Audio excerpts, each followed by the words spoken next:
Good morning, everyone. You are very welcome to the launch of Research Governance Framework. The panel will be delighted to receive any questions you may have. Please note, these will be answered at later webinars. Please use the Q&A feature located at the bottom of your PC or laptop screen. If you're using an iPad, you will find this feature located at the top of your screen. For those of you on Twitter this morning, please use the hashtag HSE_research framework. Without further ado, I will now hand you over to Mr. Dean Sullivan. Thank you.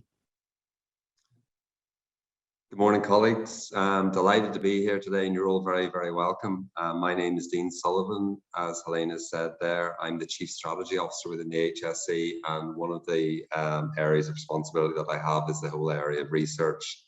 So delighted today to be here with you all for the launch of the HSE's Research Governance Framework. As we all know, there's clear evidence to support the case that research-active health systems deliver better care for patients. But it's essential that that research is undertaken in a way that's appropriately supported and that it's delivered consistent with regulatory and legislative rules and requirements, and that research keeps patients at the very centre of it. It's in this context that we work very closely with colleagues to develop the research governance framework that we're here to talk about today. There's a long list of people that I could seek to thank, but I'd be taking up too much time to do that. So maybe just to headline some, Anna Therese in particular, for her leadership around all of this. Stephanie O'Keefe, who Anna's been working with around that, and then more recently Philip Crowley, but also to recognise the role of the various members within the research working group that have played a lead role in getting the process to where we are today.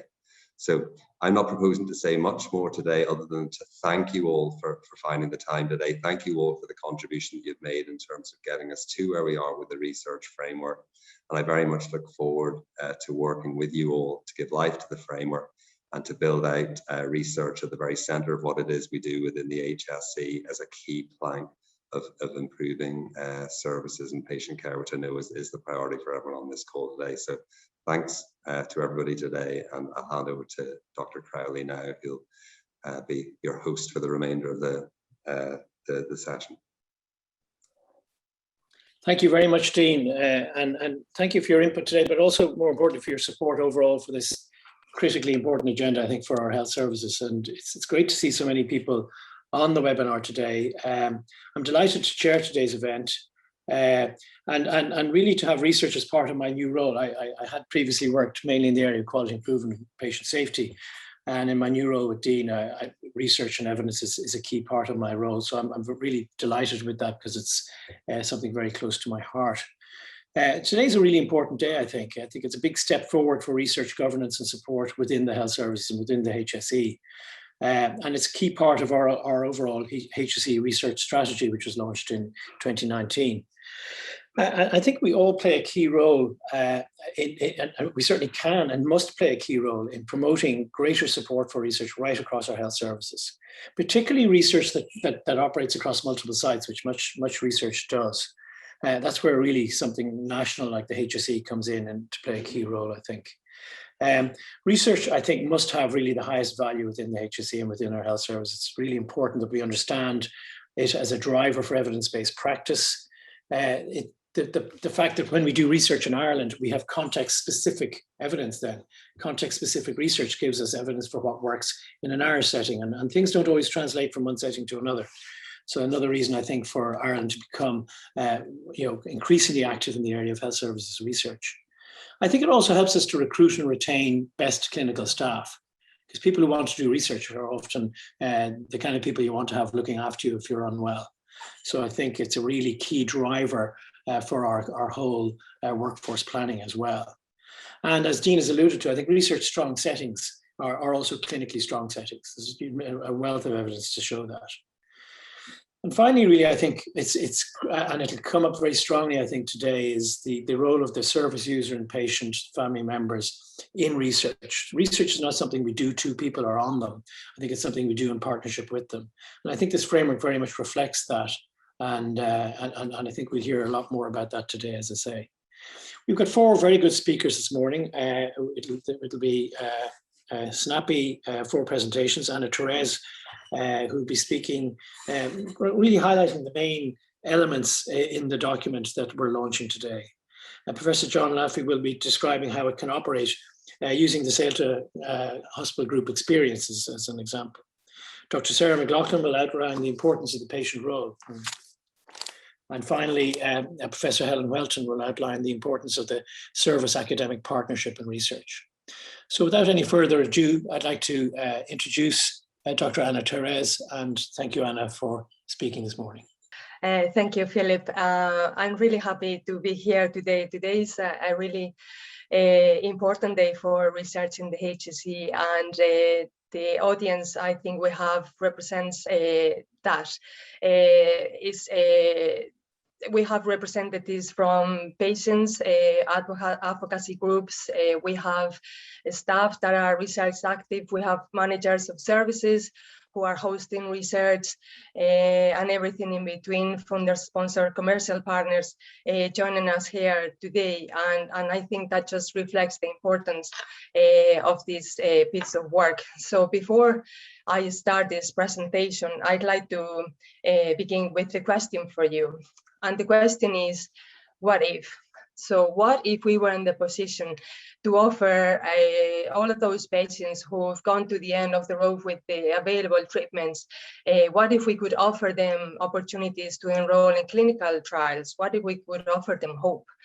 What if we were able to reduce their startup time for our research studies by 90%? Because at the moment, it really is very, very difficult to get things even started. And what if we could imagine a health research service that was internationally renowned for the capability to host research, so that, as Philip mentioned there before, we had staff knocking in the door to come and work with us. So all of those things are the things that I imagine could happen if we had the foundation for it. So we need, in order for that to happen, we need appropriate research governance, we need effective management processes, and we also need to be able to provide supports for our staff.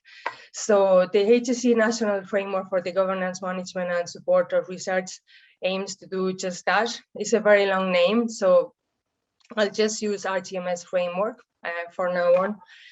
And basically what this is just a collection. It's the first output of the HSE Action Plan for Health Research, which we published in December 2019.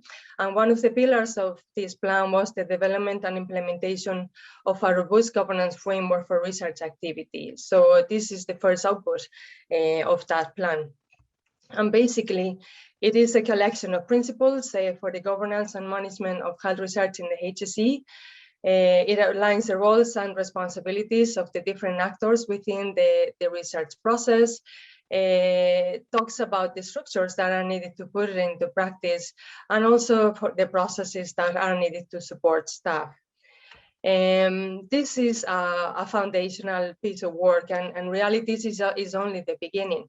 We work on this for many months, it's nearly 2 years now, and myself and my colleague Natalie Cole led the project in collaboration with a fantastic group of really committed people, which included the chief academic officers of the hospital groups and other members. And at the beginning of 2020, we had the first draft, which we then engaged in a long process of targeted consultations with all the representatives of all the people that are in the audience today. And as a result, we ended up with a completely different document. We took into account all the feedback that we received. And today, what you have, the document is now available on our website, and that is the result of that consultation. But we are aware that getting something as big as this right in the first go is difficult, and we understand that as we go and implement it, we will learn lessons that need to be brought back into the framework, and we have committed to a process of review over the next 2 or 3 years, so that any lessons that we learn during the implementation can be brought back and inputted back into the document, so that by the end of this, we have a document that is fit for purpose to the complexities of a health service as complex as ours. The framework is written principles-based, it's high level, and it applies to all health research, regardless of the topic or regardless of whether it is in an acute setting or in a community setting or in a national service, etc. So why do we need the framework in the first place? I mean, the concept of a health research framework is not even an original idea. If you put this into context and look out to our neighbors in the UK, they have had a national research framework for health research since 2004. So this is not a novel idea, but yet we don't have one. There is a large volume of research in the HSE and his funded hospitals, but the capacity and expertise that we have to support research and to manage it is largely underdeveloped. On top of that, you would all be familiar with the health research regulations that were enacted in 2018, and other legislatory context, for example, the clinical trials legislation, the legislation for medical devices, and also obviously all the regulatory requirements that are necessary for certain types of clinical research. So all of that makes up for a very complex environment that our staff has to navigate, and they need support to do that. We also have extensive collaborative engagements with our academic institutions, with commercial partners, with patients, but we do need to get better at this. So the framework is needed to promote good practice, to improve the quality of our research projects, to facilitate collaboration, to support the staff. Very important to ensure that participants are key partners in our research processes, to safeguard our patients, and overall to increase public trust. I mean, you can't have public trust if you don't have good governance. So this is an image I really like, because it shows that if you don't have good foundations, the house just crumbles. So the framework is the foundation to create an environment where research can flourish and can be sustained into the future, and especially to provide that foundation that it can grow, not just to sustain what we have, but to make it grow into the future. As I said, the principle is designed around a number, the framework is designed around a number of principles, and I've selected here the most important ones. The first one is that activity needs to be registered. And why does it have to be registered? First of all, if you don't register your research activity with the host organization, the service will never have any awareness of that research that is going on within their premises. Also, the process of registration will enable a risk assessment. So proposals will need to be risk assessed, so that the governance approach that you put in place for that project is proportionate to the level of risk. So it is not appropriate to push the same level of governance to a project that is of low risk, that is simple, that is short in time, and that could be expedited, than to another project that could be very complex, involving multiple partners and going on for a number of years. So oversight should be proportionate to the risk. It is also very important to determine who is responsible for what before the research commences. So some projects, for some projects, this is really simple. You have maybe a single commercial sponsor, for example, who is responsible for the majority of things, while in other cases, you may have a number of legal entities, multiple employers, the institution responsible for data protection compliance may be different to the institution responsible for the management of the funds and accountability to the funder, for example. So there is multiple permutations in this, and it can get very complex. So it's really important that those responsibilities are articulated up front. Another very important principle of the framework is that the Research Ethics Committee, which is a key element of to provide research governance, has a distinct responsibility to that of the host institution. It's like two halves of the same apple. They are complementary, but they are distinct. Also, oversight should be provided throughout the lifetime of the project, not just at the beginning to get your approval and that's the end of that. But some projects are complex, as I said, they go on for multiple years, and there should be proportionate oversight throughout the lifetime of the project. And finally, as we've already mentioned already, research participants are patients, are key partners in the research process, and they're not a third party that you do research to, and therefore their needs and opinions need to be considered throughout the life cycle. So in order to put in practice those principles, you need some structures. You are all familiar with the research ethics committees. This is a structure that has been there for years, but we've kind of created a new word. We call it the RGMS function, which it refers to the collection of offices or functions within an organization that may be responsible for ensuring institutional oversight. So this could be research offices, legal services, financial services, data governance services, clinical research facilities, etc. And then in the research ethics committee side of things, we are referring to the HSE research ethics committees, the research ethics committees from the voluntary hospitals or Section 38 hospitals, and also, of course, to the National Research Ethics Committee, which started operations in May this year and is responsible for clinical trials and medical devices. So just for clarity, the research that we're talking about here is research that involves HSE service users, their samples or their data, and also our staff or our services in any way. So I'm just going to talk a little bit about the difference between institutional oversight and the role of the Research Ethics Committee. So as I said, the RGMS function is responsible for the registration of projects, risk assessing those projects, supporting the researcher with data protection and data governance requirements, clarifying insurance, indemnity, putting in place the legal agreements that are necessary to collaborate with other partners or to share data, the financial management, compliance with funder rules, supporting compliance with regulatory authorities, etc. So in a nutshell, it's all those boxes that need to be ticked to ensure that all the due diligence has been done before the host organization can provide authorization.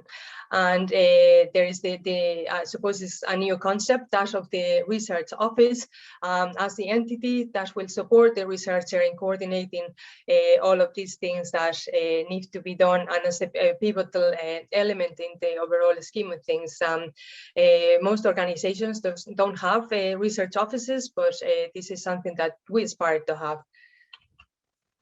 The second half of the apple is the Research Ethics Committee. So as you all know, the role of the Research Ethics Committee is fundamental in health research, and these committees ensure that the ethical standards, that the research project complies with the ethical standards, and that the dignity and rights of the participants are protected. So this will be the group of people that looks at your consent protocols and ensure again that anything you're proposing to do is underpinned by ethical standards and it complies with data protection requirements.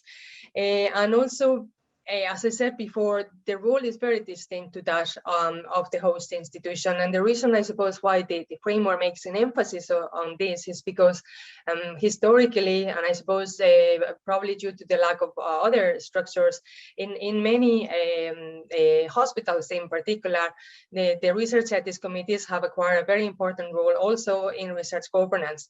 And therefore, by entangling, I suppose, the research ethics function with the research governance function, you would forever require multiple approvals when your research involves multiple sites. So it is important that those two functions are eventually separated. The framework also talks about the key roles and responsibilities of the different actors within the research governance process. So I'm not going to go through each one of these, but obviously the description of these roles and responsibilities is available in the document and also on our website. And I think this is important to provide clarity going forward. In terms of the governance and oversight life cycle, we envisage that this process will be facilitated by the implementation of an electronic research management system that will have national scope and will be a key piece of infrastructure to help coordinate the role of the research and the RGMS function and the Research Ethics Committee review. The idea is that there will be a single standard application form that will have the requirements for the Research Ethics Committee and for the RGMS function in one single form. You log your project, the due diligence is carried out, and that will provide the host site with the information required to authorize the project. And then the project starts and the project ends, and during that time there will be proportionate oversight. And at the end of the project, there will be encouragement for you to disseminate your results and to provide that communication to enable knowledge translation, therefore a pathway to impact. So the implementation, I mean, the framework as it is, it already provides clarity about what the roles and responsibilities are, but there is a number of things that need to be done for it to be implemented fully. And these are big national projects of complexity and scale, but basically we will be reforming the HSE Research Ethics Committee system. We need to increase capacity for the development of these RGMS functions at local, regional, and national level. We will be rolling out the National Electronic Research Information Management System. And very importantly, there will be, we will create a national oversight and governance board that will be responsible for overseeing the implementation of the framework and to ensure that we achieve national cohesiveness. So at the moment, the system is broken in that locally every institution uses their own protocols and procedures, and it's really difficult to get studies involving multiple sites off the ground. So the idea is that the implementation of the framework will contribute to iron out all those wrinkles and create a really effective processes for Ireland, I think. So the framework will mean different things to different people. So if you are a member of staff who is involved in research, or even an academic researcher that is collaborating with the HSE on a research project, the implementation of the framework will provide guidance and clarity. It will mean a simplification of approval processes, a faster research ethics approval, and of project setup. You will have access to support, and over time there will be an increased value placed in the research activity by the host services where the research activity is taking place. For healthcare services, this will mean assurances that the research activity that is going on within your premises is appropriately risk managed, and that any risks that may be there are minimized.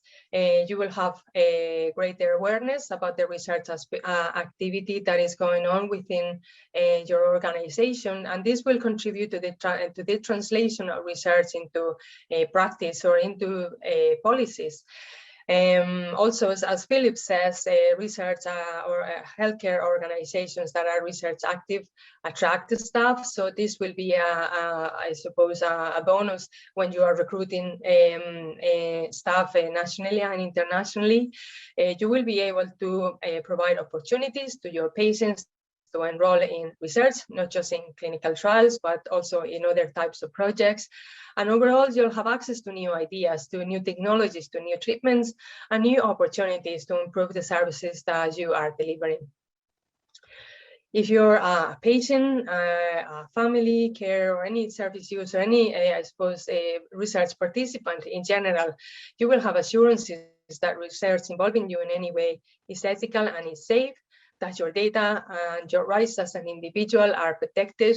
As I said, that any risk that may involve the research projects that you're involved in will be minimized and appropriately managed. You will have opportunities to involve yourself in research projects and especially in clinical trials in those situations where other maybe treatment avenues may have failed. And you will have opportunities to be real partners in the research process. So for everybody else, I guess, again, it's just assurances that there will be effective governance processes in the HSE with effective approaches to make sure that things are done in a timely manner and effectively, that our staff will be supported to do things the right way, and that there will be a pathway to impact. This is important, for example, to the funding agencies. They are very keen that when they fund research, that this research can be as impactful as possible, but it's very hard to have impact if this infrastructure is not put in place in the health service. And also you'll be reassured that processes for collaboration will be bedded down and established, so that if there is multiple partners in a single project, it won't take forever to get it off the ground. So just to conclude, this framework will contribute to embedding research activity into the fabric of healthcare, and this in turn will improve the quality of the service that we deliver and will benefit patients, their families and carers, service users, and our staff. So I'm conscious you're all wondering how is this going to pan out over the next while, and I just want to assure you that the process of planning for the implementation of the framework has already commenced, and we will be offering information webinars between now and the end of the year to explain what it is that we're planning to do. So we'll talk about the reform, the plans for the reform of the HSE Research Ethics Committees, for the establishment of the RGMS functions, the rollout of the electronic research management system and the single application form, the establishment of the National Research Oversight Board. And also we will talk about other, I suppose, national guidance, policies and processes that we plan to develop and we are currently developing. And one of those is the HSE National Consent for Research Policy. When we were sending the invitation for the webinar, we encouraged people to send us questions. And one of the questions was, this is the cover, where is the book? So we are writing the book as we speak, and it is a very good question. As I said, the framework is a foundational piece of work, but still we need to work together to make sure these important projects of national scale get on, so that the framework can be fully implemented. Information on all our work streams will also be published in our website from November 2021. And today we won't have any questions, but answer in the interest of time, but we will answer your questions through the FAQs facility in our website, and we'll also answer your questions in the next information webinars that we will have more time. So just to end, I have a quote that you've heard a million times. The journey of 1,000 miles begins with a single step. And certainly I believe today the launch of the research governance framework is one of the most single important steps to ensure that research becomes recognized as the real enabler of a health service delivery into the future. Thank you very much. Thank you very much, Anna. Great, a very good overview, and reminds us, I think, of why today is so important and why so many people have come on. We've 428 participants at this point. And we have, as Anna's referred to, an increasing number of questions, very good questions, I have to say, ones that I think we can certainly answer. And if we don't get to answer them during the course of this short launch, we will certainly make sure that they are answered and are available on our website. So thank you for putting in those questions. I've had a read of them as we go along. I'd like now to introduce our next speaker, Professor John Laffey. John is the Professor of Intensive Care Medicine and Anaesthesia in the School of Medicine in the NUIG, Director of Clinical Research at NUI Galway and the Salta Hospital Group. He's extensive research interests in the area of critical illness, respiratory distress syndrome, sepsis, and most recently COVID-19. He's the Director of Clinical Research, as I said, NUI Galway and Salta Hospital Group, and the Vice Dean for Research at the College of Medicine, Nursing and Health Sciences at NUI Galway. Thank you very much, John, for participating this morning. Thank you very much, Philip. Get the old slides up here now.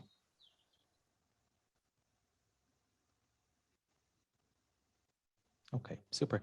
So what I wanted to do is talk a little bit about what we've been doing in the last year in relation to this initiative. So we've had a chance to get started a little early, and what we've set up is a clinical research and development office. And so that sits between the Salta University Hospital Group and NUI Galway, the university. This was done because of deficits that were recognized in regard to the management and governance of clinical research. And it became an important strategic objective both for Salta and also for NUI Galway. And the aim really was to implement a framework for governance and support of clinical research across NUI Galway and the Salta University Hospital Group. In terms of sort of the key steps so far, a framework document was developed and agreed, and that was back in the spring of 2020, and that wonderful time before COVID.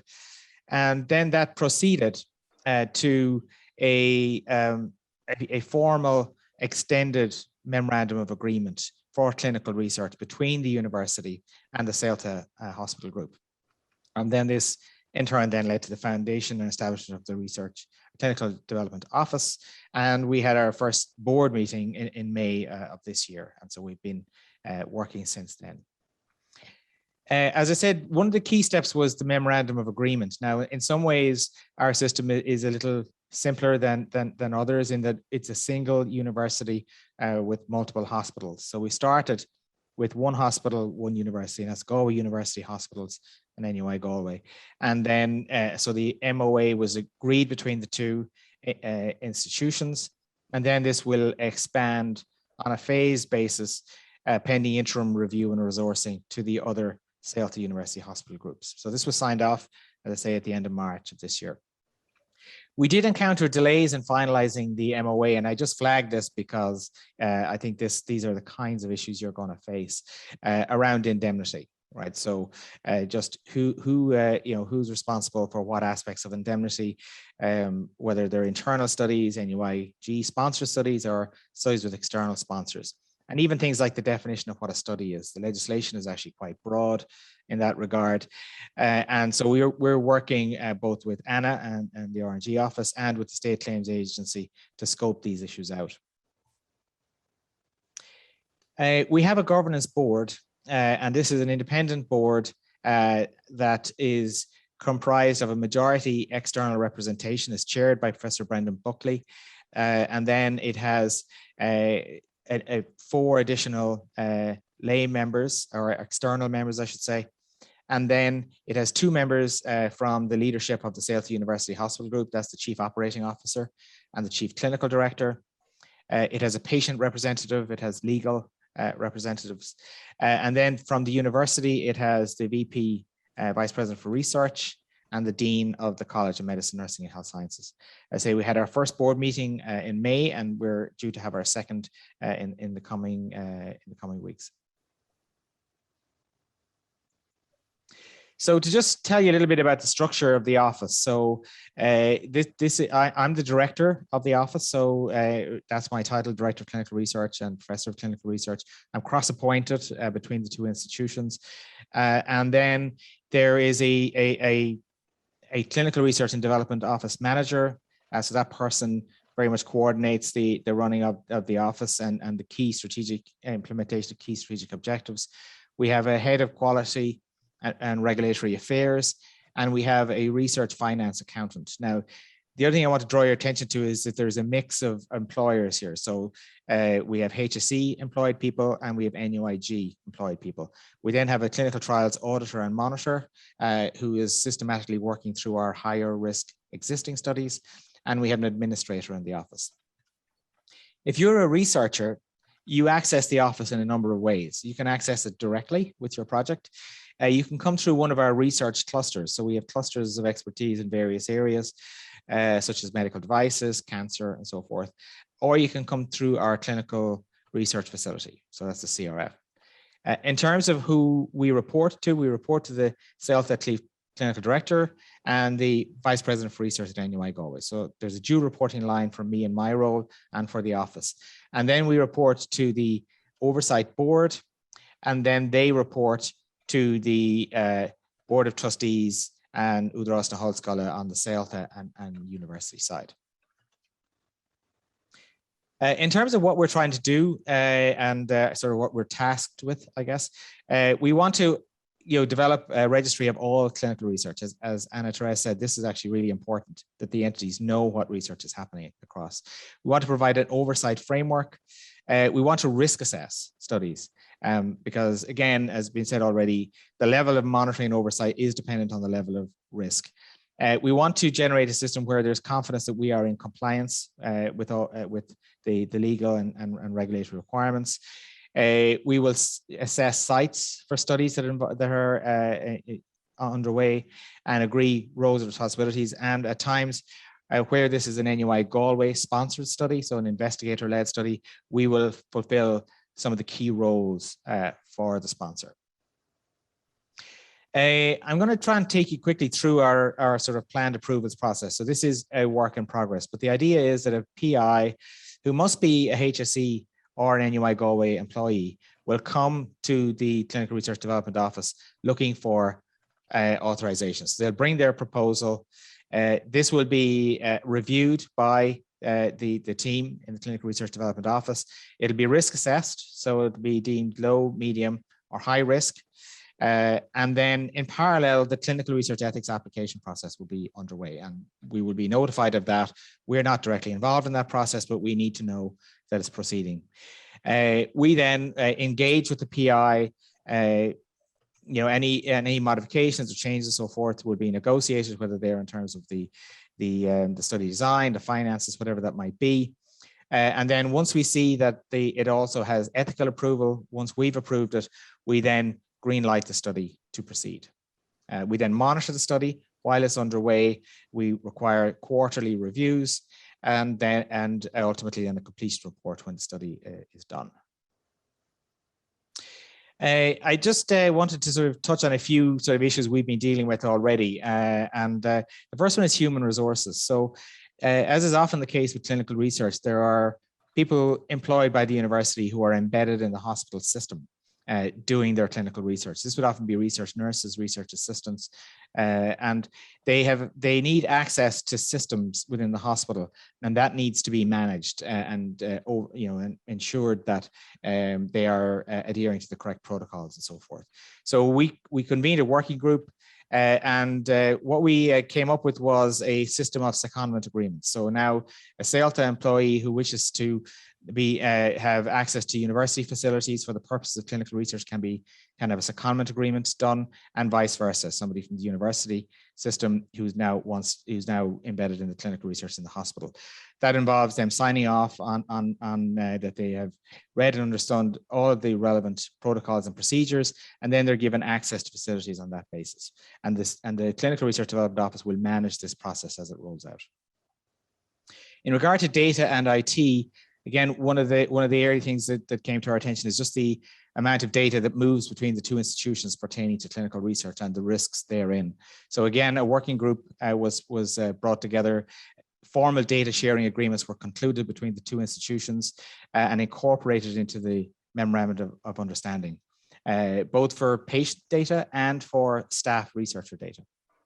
DPIAs were developed for each institution, which will be template DPIAs for the use of, that researchers can then use to base their own data protection impact assessments on.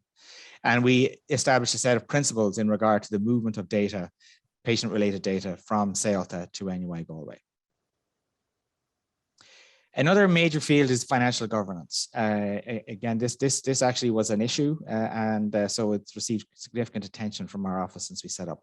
So we wanted to put in place a robust financial governance system for research, clinical research across both institutions. Now, this is more of an issue sort of on the hospital side because the university side already has a very well-developed system. But we wanted to be able to enable clinical researchers to conduct their financial activities within the required legal and regulatory framework and be able to know exactly what was happening in regard to their funds. So again, we had a finance working group between the university and the hospital. That led to the appointment of a dedicated finance officer to manage this on the CELTA side. And we are now looking at how we contract, so how the hospital concludes contracts for clinical research, and we want to sort of streamline and help with that process as well. So these are our next steps. We are working on a registration system. We expect to have this live by the end of this month, and so that's something that will integrate ultimately with the system that Dr. Therese mentioned earlier. And we will have registration, risk assessment, and the approvals process all integrated and online. The quality management system, again, is being developed. We've taken a lot of the key principles from our clinical research facility and broadened them out to encompass all clinical research. We're working also on the NUI Galway sponsor role for investigator-led studies. Finance and contracts, as I said already, is a major area where we're hoping to streamline the processes and make them effective and meeting regulatory requirements. And we're doing a lot of work just reaching out to researchers and the healthcare community generally to make them aware of our presence and that our role is to help them do their research and to not get in their way, but to try and make sure the research is done as best it can be done. With that, I'll conclude. I'd like to thank you for the opportunity to present here today.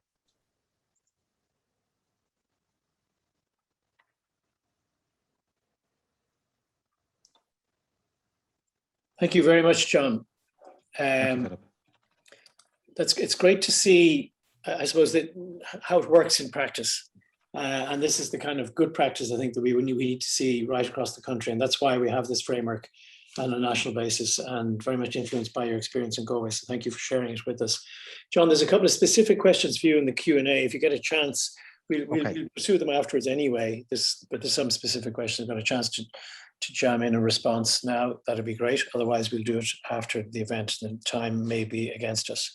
So now I'd like to move on to our next speaker, Dr. Sarah McLaughlin. Sarah was diagnosed with cancer in 2016 while doing postdoctoral research in the University of Pennsylvania, USA. And she moved back after some treatment in the USA to Ireland with her family for ongoing care. She's worked with many patient charities over the years and has extensive experience in the area of research as well. So it's a very strong combination, I think. And very importantly, of course, as well, she was appointed a patient rep to the HSE board in 2019. So I look very much forward to hearing Sarah. Sarah had a big role to play in helping us finalize this document and bring it to where it is today. So thank you, Sarah, for sharing your thoughts with us today. Thank you, Philip, for that introduction, and I hope everybody can hear me okay. So first of all, thanks to Anna and her team for allowing me the chance to have a few words here today. And as Philip mentioned, you know, I'm a cancer patient. I'm involved in some clinical trials as a participant. I have been, and I'm also a researcher and a member of the HSE board. So I wear a few different hats, and I'll try and parse them apart today for what I'm going to say. So firstly, I'd really like to acknowledge the work that Dr. Therese and her team have done putting this framework together. Like, it's a hugely important area, very challenging area, and especially during the time of COVID, I know that a lot of good work went on to try and get this together. So I just really want to acknowledge that this is a really important document and a lot of great work has gone into it. Secondly, I just have a message from, I guess, the Patient Safety and Quality Committee. So this document came before the Patient Safety and Quality Committee of the HSE board as part of its process. And the chair of the committee, Deirdre Madden, has asked me if I would share just a message with them. She really wanted to say that the committee acknowledges the importance of this framework and the work that Dr. Therese and the others have put into it. And they think that it is crucial that the HSE and academic institutions work closely together so as to ensure high caliber research is facilitated without delays imposed by duplication of research ethics processes.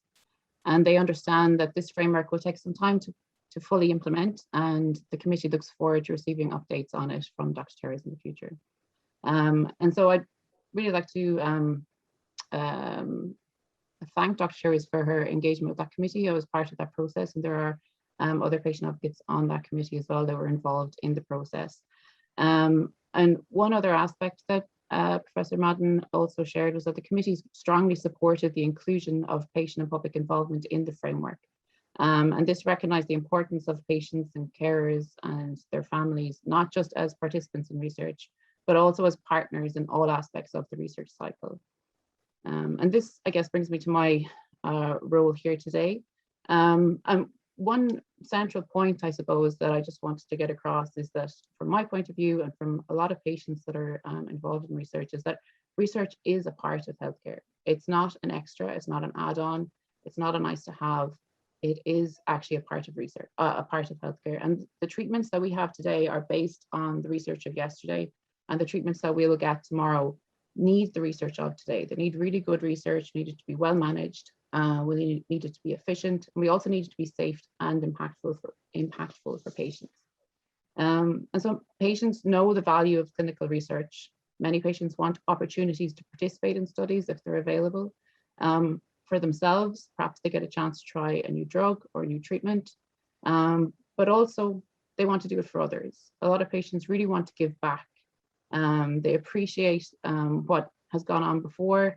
If you talk to a lot of cancer patients, and I feel this myself, a lot of people feel gratitude for those who have gone before us in clinical trials, that treatments we have now that are saving our lives are because other people went through clinical trials and clinical research in years gone by.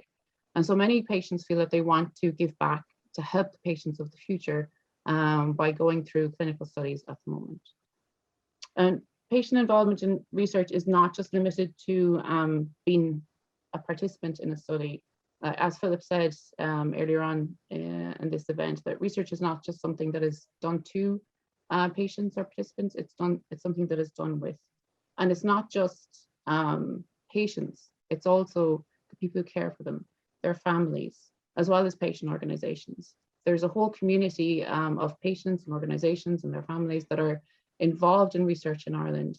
And that is a real strength. And I'm really, really delighted to see it being so well called out in this framework and acknowledged. So partnering with patients is not something that just happened yesterday. It has been going on in the background for a long time. But partnering with research, with patients and research is something that is happening more and more in Irish research. It has changed a lot. It has developed compared to when I was a student as a scientist. The landscape of partnering with patients has changed quite a bit. For example, now funders of research are requiring PPI to be a part of grant applications, which really wasn't even considered, say, about 15 or 20 years ago. So it's really welcome, all the developments that have happened. And it is something that is developing. It's an area that requires more support and requires a lot more engagement on all sides. And it's really great to see it called out in this framework so that can actually happen.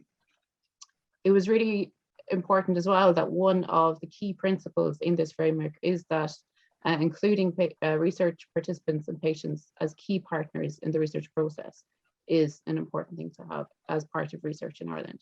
And the fact that the framework does call this out is really significant. So patients can bring so much to research. They can bring their own lived experiences. They can bring knowledge of their conditions, of their diseases, and what it's like to live with them, and what's actually important, and what really is not so important to them. They can bring valuable information as a user of the health system that might not be apparent to someone that may work in it every day. As a user of it, you get to see a very different side of it. And engaging patients early in the research process can really help to identify relevant questions within the research area. Or it could also highlight potential problems, such as for recruitment of study participants or as part of the treatments. So there are many reasons why it's valuable to include patients in research, but that's not the only reason. I mean, patients are considered partners in research for ethical reasons. Patients are people that are part of this process. They give their time, their effort, their energy, their bodies sometimes. And to have patients at the table and all parts of the research cycle is the right thing to do. So I'd be the first to acknowledge that this is not an easy thing to do if the supports and structures are not in place for the researchers involved. And researchers need to be supported, they need to be trained, they need to have the capacity there, the resources there to be able to do this, as well as incorporating it into their own research. And this is all needed really to enable the true partnerships between patients and researchers to develop and flourish. And I'm really glad to see that this is acknowledged in the framework. So one of the points that Dr. Therese mentioned earlier was about trust. And trust is fundamental to research and to healthcare, but trust is hard-earned. And the way to get there is really via being trustworthy or developing trustworthiness. And I think this framework draws together the aspects of research that are necessary to ensure trustworthiness in research. And as a patient myself, and one who is a participant in clinical research, good governance and good management of the research are essential. It will hopefully ensure safety for patients, firstly, efficiency in the research, that the very scarce research euros are actually going to the best kind of research that we can do, that the most appropriate research question is being asked and being answered in the best way. Another areas which has been highlighted earlier on was about security around data, so that patients' data and their information is held secure and that the right people will be getting access to it and the patients know that. And another aspect of it, which hopefully will be highlighted as well with the different, the fact that this is like a national and an all-Ireland framework, is that access to research across all parts of Ireland is really important. And a patient in Sligo, I'm from Sligo, so a patient in Sligo should really have the same opportunities to take part in research and be involved in all parts of the research cycle as someone who lives in Dublin who's right next to universities or university hospitals. So having the trust that a patient can actually get good access to clinical trials or to research opportunities so that they can get the benefits from it and also contribute their own views and values into the research to be part of the research cycle. And finally, I'd really just like to note that this framework is a living document, as I think Anna referred to earlier, and it'll evolve as is needed. This is quite a challenging area, and it's the start of something that I think is going to build into something really important for research in Ireland. And I look forward to seeing how it develops over the years. I'd really like to, again, thank Dr. Therese and her team and all the people that were involved in it, especially for the engagement with the committee that I was involved in and for listening and taking on board the feedback from that committee. It was really central to including the patient voice within this document. And I look forward to hearing her updates from her team at the committee in the future about this framework. So thank you very much for that. And I really look forward to what this can do for Irish patients in research. Thank you very much, Sarah. Indeed, that was great. And if it was ever needed, we certainly know from your input, and we know it anyway, that that involving the people, the subjects of research is right. It's the right thing to do. But it also leads to much better practice, much better outcomes, much better research. So thank you very much for underlining that. The management team that I have in the HSE myself has 2 patient representatives on it and always has had, and it's really helped make sure, I hope, that the work that we do in the team is better grounded, better directed, and more relevant. And any support, Sarah, ongoing that you can give to this work would be very, very welcome. So thank you very much indeed for that. Now I'd like to introduce our last speaker, but certainly not least, Professor Helen Welton. Helen is the head of the College of Medicine and Health at UCC and the Chief Academic Officer of the South-Southwest Hospital Group. In the past, Helen has been the Dean of Dentistry in the University of Leeds, and she's led a number of EU research projects, including most recently one looking at the use of big data in dentistry. She's currently involved in numerous multinational collaboratives, and she chairs the management committee of the UCC HRB Clinical Research Facility. She's going to give us the South's perspective on how this framework is relevant and important. Thank you very much, Helen. Thank you very much, Philip. That's a very nice introduction. And I'd just like to say I'm so pleased to be here today, and very hearty congratulations to Dr. Terrace and the team for producing this piece of work. As Philip said, I'm the Chief Academic Officer for the South-Southwest Hospital Group, and that's in my role as head of college. I have a dual role, and my role as Chief Academic Officer is to bridge the gap between the university and the group. As Philip said, I have a long history of research, and I've seen firsthand the benefits of a research active service. So that's why I'm absolutely delighted to be here today to support, promote, and progress this very important work that Anna has led. I was trying to think, was it 18 months? And I thought, no, we started this before the pandemic, so it must be at least 2 years, Anna. So I think today marks a very exciting milestone in the development of patient-focused research in our health system. And as already referenced by colleagues, the development of a national system of research coordination will be to the benefit of our population, to our staff in the HSE, to our universities and research institutions. But the main people here are, it will be for patient benefit. And I think that's a really important point. So I will share my slides there. So moving on then, we'll get there. So the hospital groups, this is called out in the document, the importance of the university health service affiliation and the development of research, and the framework document calls that out very well, pointing to the association of the hospital groups with third level institutions being key partners. And the role of the development of academic health science systems is also referenced in the document. And this is really important for the development of research and for us to maximizing our impact as two separate systems, university and health services, on research for patient benefit. So I think that I would like to spell out for you the importance of the academic health science system, because this is a really important point in the development of these systems. The framework really does help us to develop such a system. So why an academic health science system? Well, myself and the other chief academic officers have been pushing to develop in this direction because an academic health system combines education, which we do really well already, research, which we do a lot of, but which needs to be joined together, patient care, population care, and community health organizations.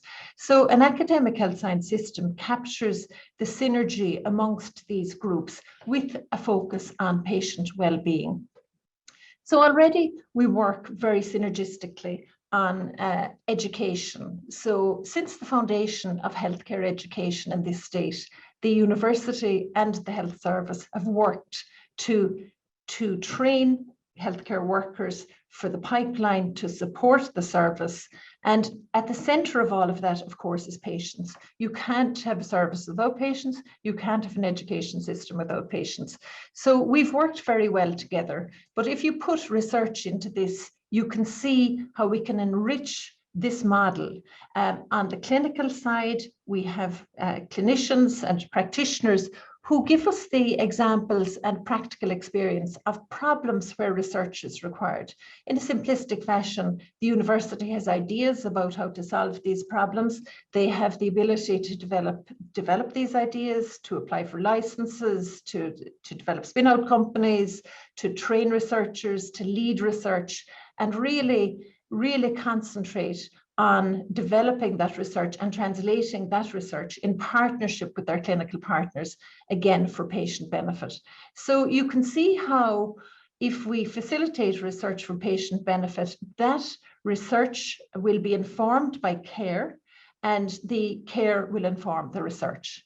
So care informs research, and research informs care. So it's a complete loop, and the academic health system model has other benefits in terms of staff satisfaction and staff retention, as well as being a better system for patients. And I'll say a bit more about that.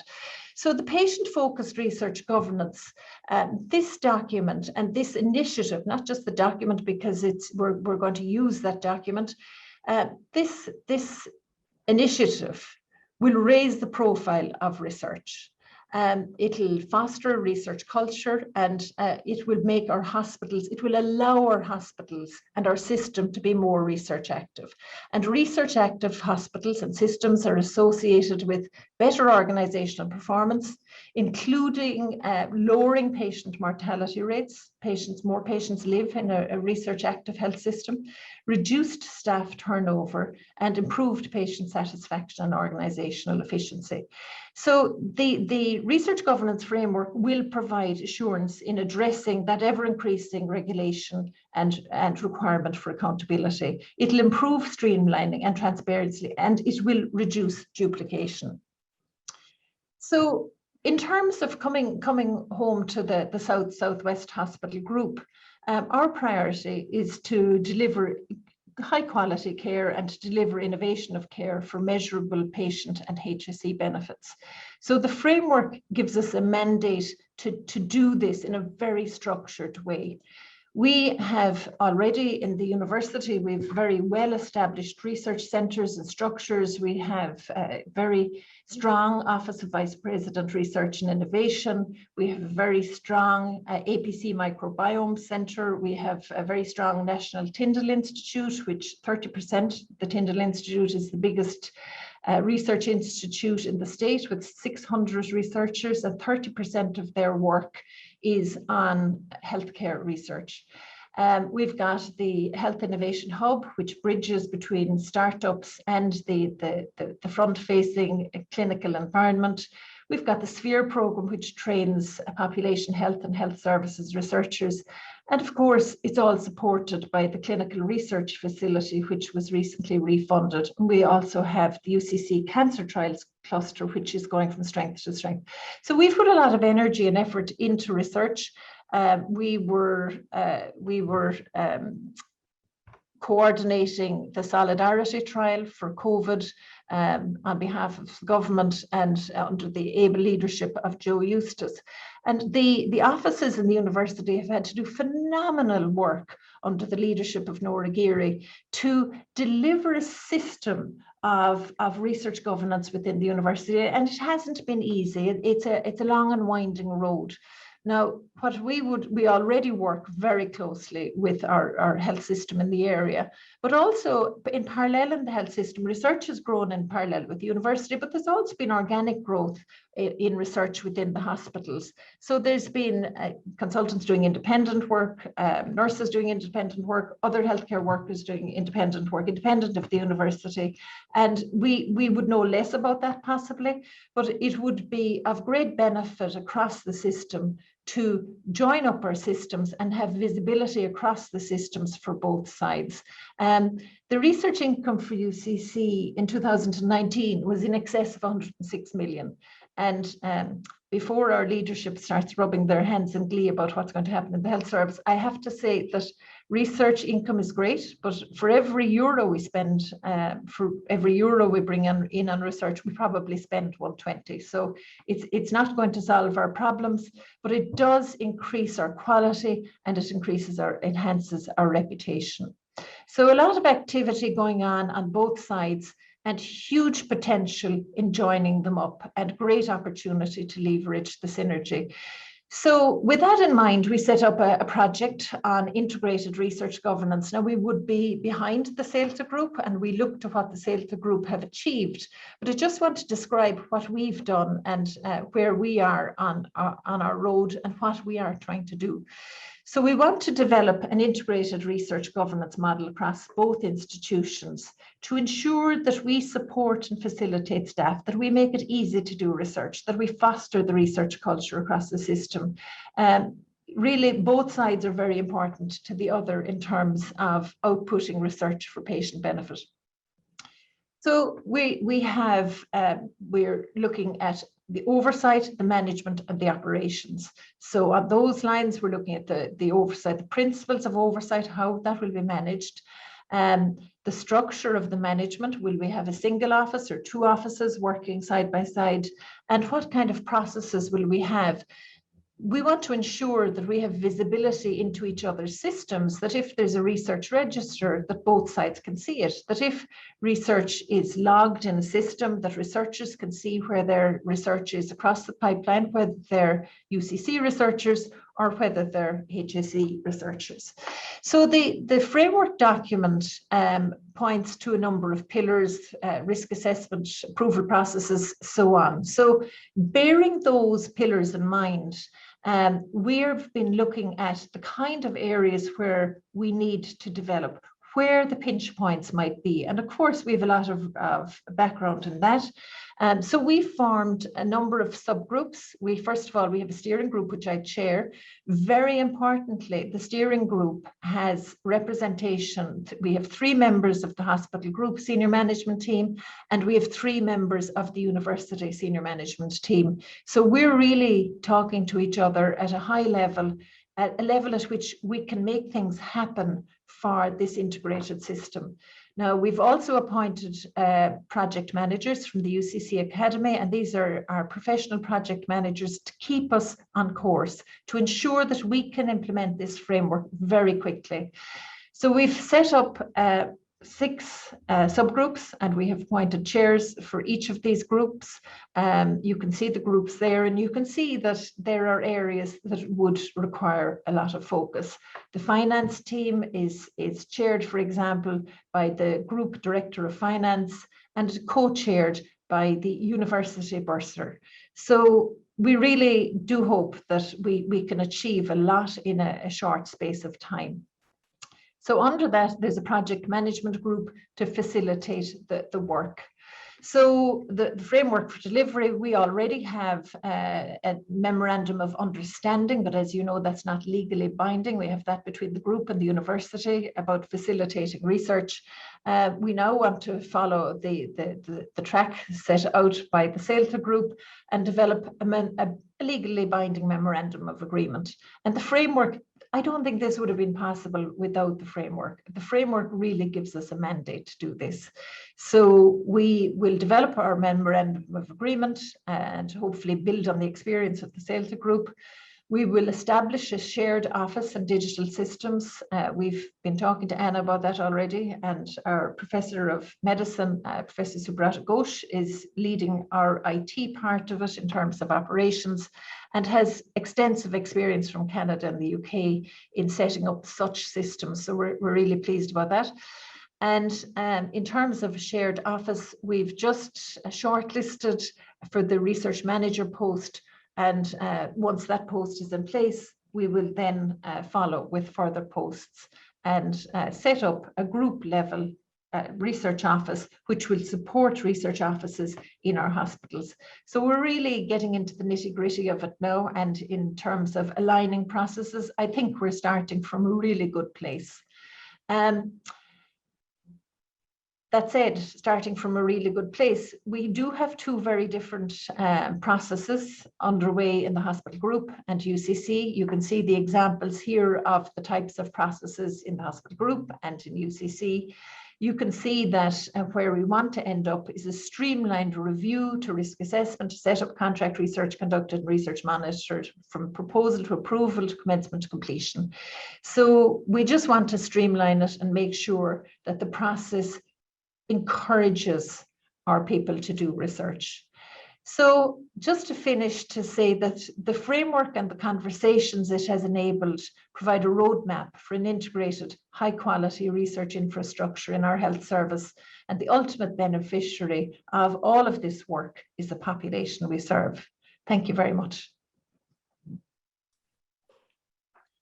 Thank you so much, Helen. That was really great, and great to see, if you like, what we're trying to pursue through this framework alive and well in South-Southwest Hospital Group, and your endorsement of kind of the principles that we were pursuing as well. The synergy between what we're trying to do. That's how this is going to work. So thank you so much for that. I really appreciate it.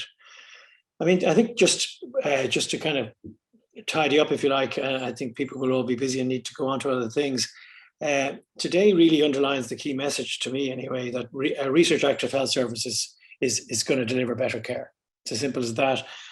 So for all kinds of reasons, other than the benefit of research even in and of itself, we need to now move on to implementing this framework. So we need to reform our HSE research ethics system and network of committees. We need to strengthen research governance and support at local, regional, and at national level.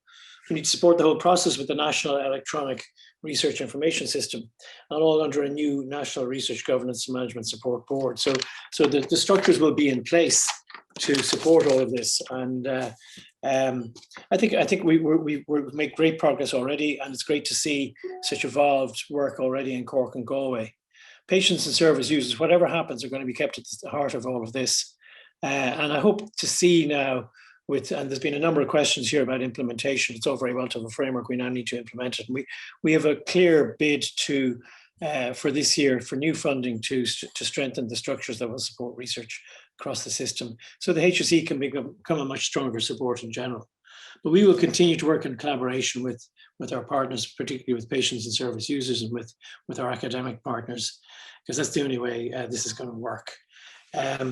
So just to say, the questions, we've had a phenomenal number of questions, which is great, and it gives us a really good flavour of where the community is at, if you like, and the issues you're confronting.